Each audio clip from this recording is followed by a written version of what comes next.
Сәлем, Асқабақтың сезонында осындай өте дәмді әрі пайдалы пирог жасап жеп көріңіздер. Видеоны соңына дейін қарап, жасап көрейік. Бірінші асқабақты үккіштен өткізіп аламыз. Майдасынан өткізсеңіздер де болады. Құрамы описание бөлімінде жазылған. Енді тестасын қамырын дайындауға көшеміз. Жұмыртқаларымызды жарып,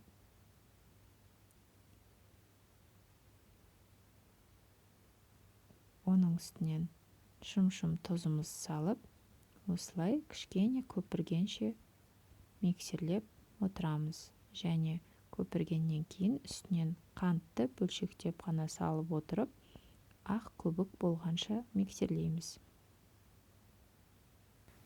Лайк басып қолдап отырғандарыңызға рахмет. Оның үстінен осы асқабағымызды саламыз.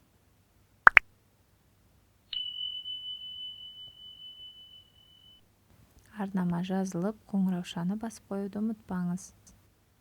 Және жақсылап араластырып аламыз.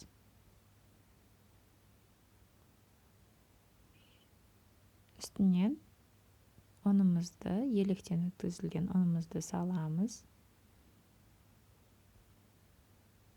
Және көпсытқышпен корицамызды саламыз.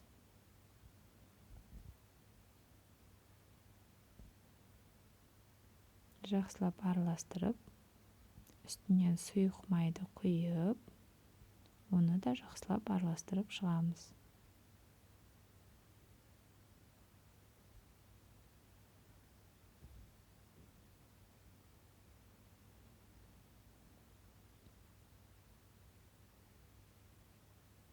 Осымен қамырымыз дайын. Өздеріңізге ыңғайлы формаға салып, мен 22 диаметрде пісірдім. 200 градус қызған пеште 45 минут пісіріп аламыз. Міне осындай пирог шығады. Осылай ұсына берсеңіздер де болады, немесе сәндеп қойсаңыздар болады. Жасап, дәмін татып көріңіздер. Ас болсын, сіздермен болған Жұлдызай.